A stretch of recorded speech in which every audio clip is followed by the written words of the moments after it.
네, 여러분 다시 온라인 예배에서 만나게 돼서 반갑습니다. 각자 삶의 현장에서 어려운 것과 갑갑하신 것들이 있으실 텐데 오히려 이런 때가 또 신앙의 진리를 드러내는 때가 아닌가 생각하게 됩니다. 잘 이겨내시고 견뎌내시기를 바랍니다. 오늘 본문의 말씀을 가지고 하나님이 잡아주신다 라는 제목으로 같이 은혜를 나누시겠습니다. 인간이 가지는 가장 큰 분노는 부당함에 관한 것입니다. 다른 것은 참을 수 있지만 부당한 것에 대해서는 목숨을 걸고 혁명을 일으킬 정도입니다. 18세기 중반의 영국은 많은 전쟁을 치러야 됐고 그렇기 때문에 필요한 돈을 구하기 위해서 당시 식민지였던 아메리카로부터 세금을 쥐어짰습니다. 그래서 여기에 대한 반발로 대피 없는 것에는 과세도 없다라는 주장이 힘을 실었고 결국 이게 미국의 독립까지 이어지게 됩니다. 나폴레옹은 스페인을 정복하고 자기 형을 황제로 앉혔으며 이런 상황에서 남미와 중미에 있던 스페인 혈통의 식민지 백성들은 이후에 나폴레옹이 몰락한 후에 세금 징수가 심해지자 본국을 물리치고 독립하였습니다. 이렇게 사람들은요, 부당한 것에 대해서 폭발하게 되어 있습니다. 대단한 명분과 민족주의 같은 이유를 대지만은 결국 이런 명분도 부당함이란 토대 위에서 자라나게 되는 것이죠. 이렇게 거창한 배경 말고 아주 가정적이고 사적인 영역을 살펴봅시다. 아이들이 많은 집은요, 아이들끼리 서로 부모님에게 상대의 잘못을 고발하고 자신이 부당하게 취급받았다고 주장을 합니다. 심지어는 어른이 되어서까지 이런 불편한 감정을 해결하지 못하는 사람들도 적지 않을 것입니다. 저는 형제가 셋인 가정을 여러 봤는데 예를 들어서 딸의 셋인 집안에서 둘째와 첫째 사이에 싸움이 붙었습니다. 그러면 엄마는 둘째에게 너는 언니에게 대드냐? 라고 합니다. 권위에 순복하라는 것이죠. 좋습니다. 뭐 마음에는 안 들지만은 그것이 질서라면 받아들이겠습니다. 나도 아래 동생이 있기 때문이죠.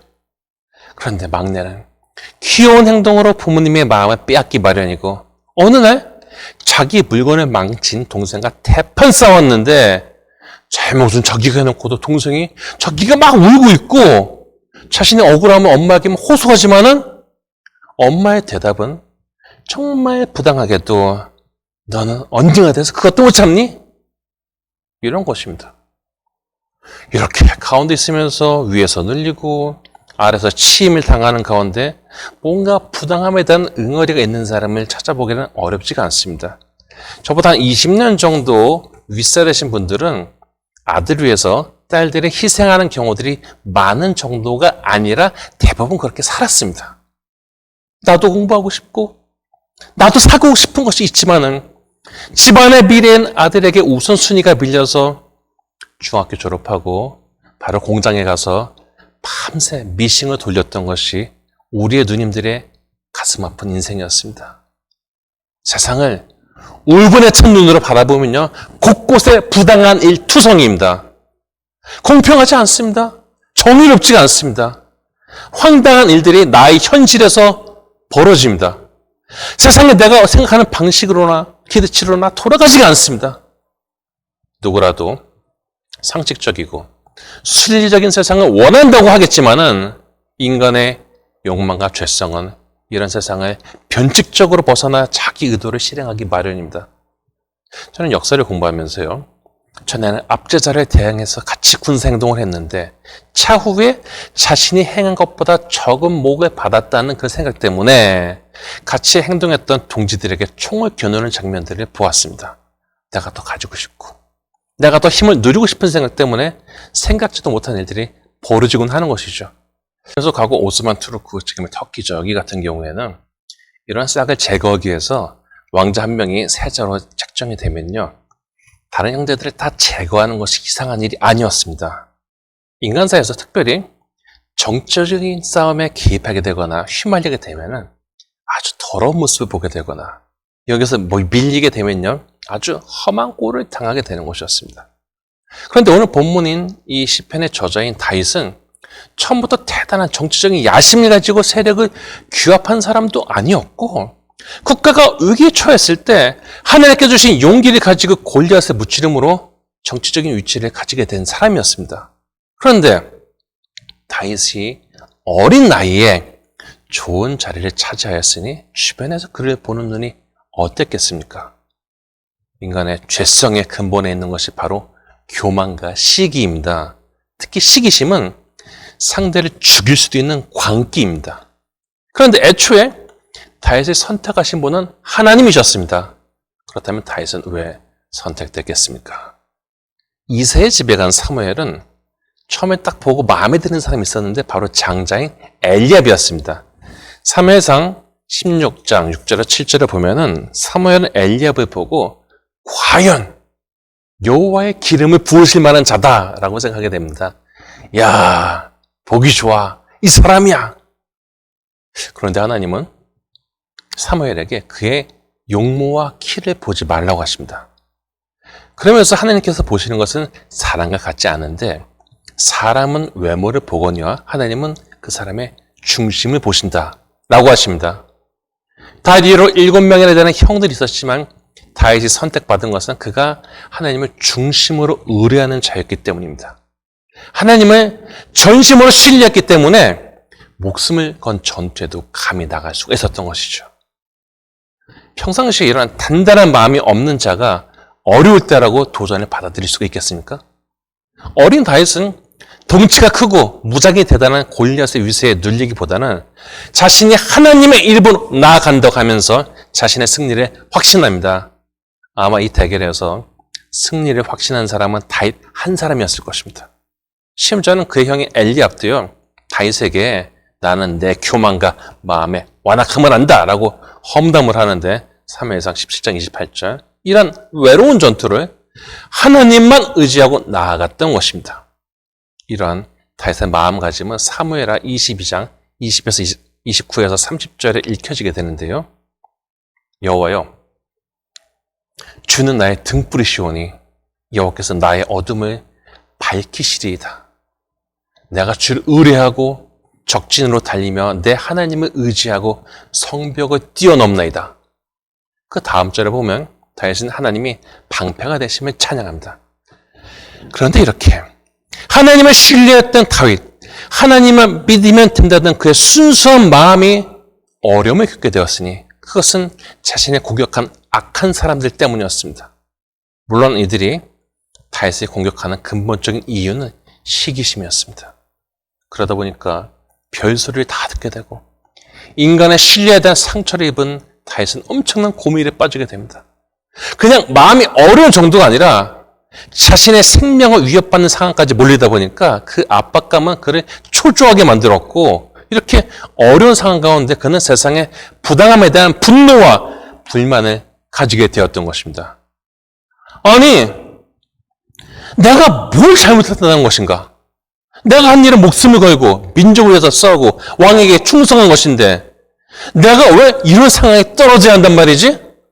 하는 마음의 어려움이 있었던 것입니다. 그런데 다윗이 이렇게 자기가 위기에 몰렸다고 불평만 품고 살다 갔으면은 굳이 우리가 그를 신앙의 좋은 본으로 삼을 필요가 없습니다. 세상에는요, 그렇게 주목받다가도 사라진 사람들이 허다하죠.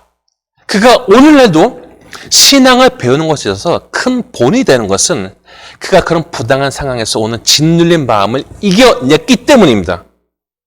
자기를 밀어내고 자기 자리를 차지하거나 자기보다 못났는데 위세를 떨치는 사람들 보면서 다윗 또한 복잡한 생각이 들었던 것으로 보이는데요.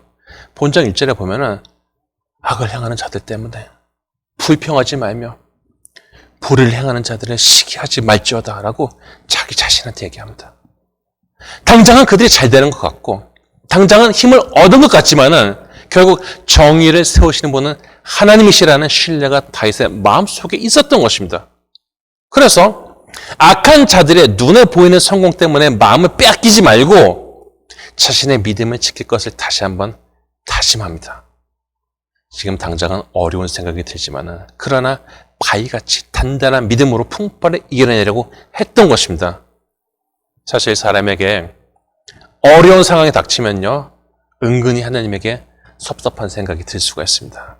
물론 하나님의 기쁘신 의도와 연단하심이 있겠지만은 이것을 당장 받아들이기 어려운 사람 입장에서는 하나님이 나에게 기쁨이 되지도 않고 나도 여전히 하나님이 기쁘시게 해드리고 싶다는 의지를 잃어버릴 수가 있죠. 그러나 본장 4절, 6절에 다시 이렇게 고백을 합니다. 또 여호와를 기뻐하라. 그가 내 마음의 소원을 내게 이루어 주시리라. 내 길을 여호와께 맡기라. 그를 의지하면 그가 이루시고 내 의를 빛같이 나타내시며 내 공의를 정오의 빛같이 하시리로다. 물론 다윗도 순간순간 자신의 마음을 흔드는 조급한 소리를 들었습니다. 그래서 스스로에게 7절에 이렇게 말합니다. 옆에서 잠잠하고 참고 기다리라. 자기 길이 형통하며 악한 꾀를 이루는 자 때문에 불평하지 말지어다. 솔직히 눈앞에 당장 보이는 부당함 때문에 우리의 마음이 상하고 믿음이 흔들리는 경우가 얼마나 많이 있습니까? 그러나 우리는 그런 순간순간의 흔들림을 이겨야 합니다. 성도가 이기는 것은 그 안에 하나님을 향한 소망을 품었기 때문입니다. 그래서 다윗은 8절에 스스로의 분노를 이겨내야 됨을 말하고 있습니다. 목회를 하면서 보게 된 것은 어떤 대상에 대해서 미워하는 마음으로 그 잘못을 비난하던 사람들이 자기가 비난하던 그 행위를 그대로 한다는 것입니다. 처음에는 잘 이해가 되지 않았습니다. 아니, 자기가 저런 행동에 문제가 있다고 그렇게 목소리 높여서 반복해서 주장하던 사람들이 어떻게 저럴 수 있나라는 생각이 들었던 것입니다. 그런데 미워하고 비난하면서 상대를 닮아갑니다. 우리가 비난과 분노를 멈춰야 되는 이유는 우리가 결국 그런 존재가 되지 않기 위해서입니다. 다윗은 마음의 온유함을 유지하기 위해서 자기의 분노를 스스로 이겨내게 되면은 하나님의 축복을 받게 되면 기대합니다. 그래서 9절에 보면은 진실로 악을 향하는 자들은 끊어질 것이나 여호와를 소망하는 자들은 땅을 차지하리로다 라고 하고 10절에는 악인이 잠시 후에 없어질 것을 말하는 11절에는 그러나 온유한 자들은 땅을 차지하며 풍성한 화평으로 즐거워하리로다 라고 합니다. 당장 눈앞에 보이는 부당한 일에만 마음을 잡히면요 우리가 신앙생활 힘있게 하기 어렵습니다. 왜 부당한 일이 생겼냐고?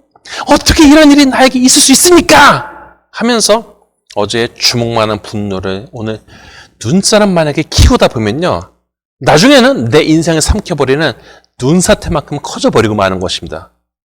현실이 정당하거나 좋아서가 아니라 그런 어려움 가운데서도 이겨내고 추후에 승리를 하기 위해서는 자신의 마음의 불길을 잡아야 한다는 것입니다.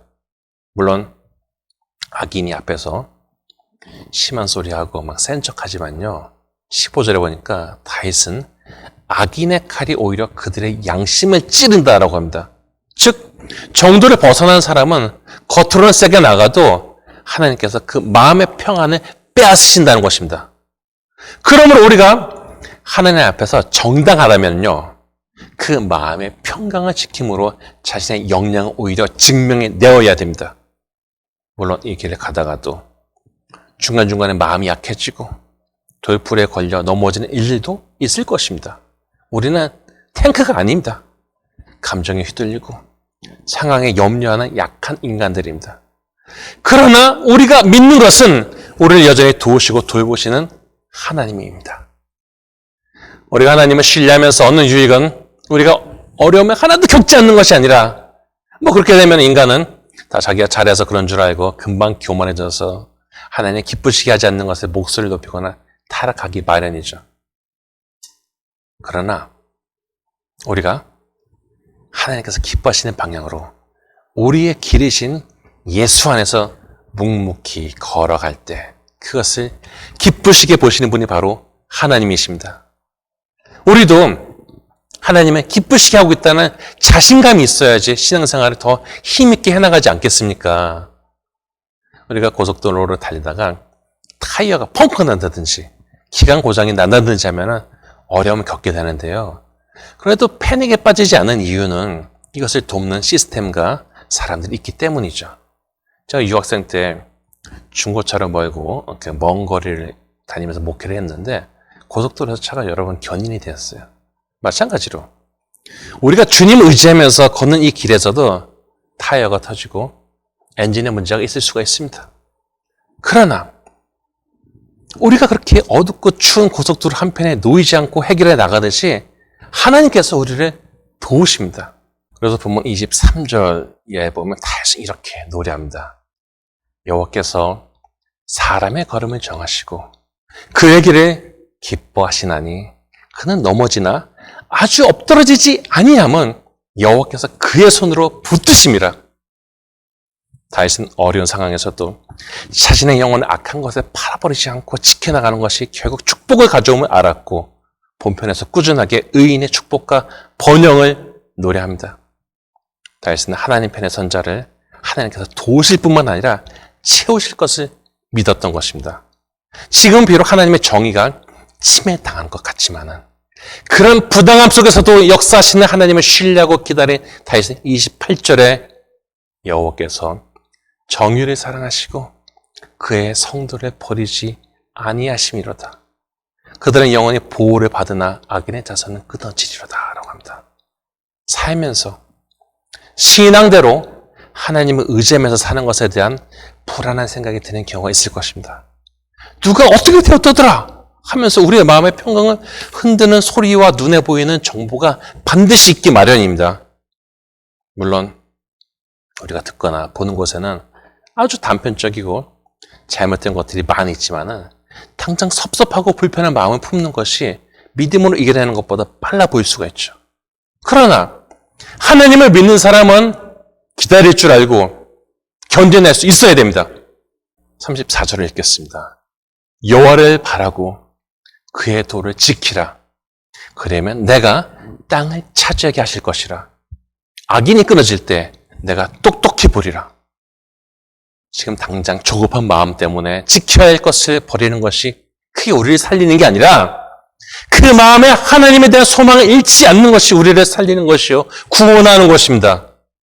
마음이 약해지기 쉬운 상황에서 믿음 없는 소리 하지 않고 믿음의 고백을 한 다윗을 하나님은 건지셨고 예수님을 다윗의 자손이라고 불리게 하셨습니다. 몇 년 전에 한국에 있던 몇 명의 선교사들이 하나님께서 선교 사업을 축복해 주시기를 구하는 기도를 하기 위해서 매일 점심때마다 모여서 기도하기로 이렇게 합의를 했어요. 좋다. 기도하자. 그런데 한 달이 지났는데도 별로 결과가 나타나지 않았기 때문에 한 사람이 기도 중지하고 각자 집에서 기도하자라고 제안을 했습니다. 사실 안 하겠다는 말이죠. 하지 말자는 것입니다. 그러나 다른 선교사들은 이전보다 더 열심히 기도하기 위해서 계속해서 모이자고 했습니다. 몇 달 후 드디어 성령이 그들에게 임해서 놀라운 일들이 벌어졌습니다. 그리고 나중에 한 선교사가 이런 말을 했습니다.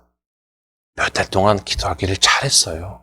왜냐하면 하나님께서 일하실 때에는 그 많은 선교사가 반년 동안 해야 할 일보다 더 많이 하셨거든요. 조급한 마음으로 모세를 압박하던 믿음 없는 이스라엘 노예 같은 그런 믿음이 아니라 예수를 기다리며 성전에서 기도했던 시므온과 안나처럼 하나님께 의탁하고자 할 때 그 인생을 하나님께서 잡아주실 것입니다. 이러한 실력과 믿음이 여러분의 것이 되시기를 축복합니다. 바로 얻기는 중간중간에 닥치는 마음의 시험과 조급함 가운데서도 하나님께서 잡아주시면 신뢰하는 가운데 일어서서 구원의 목적지까지 걸어갈 수 있는 굳센 믿음의 소유자가 다 되시기를 주님의 이름으로 축원합니다.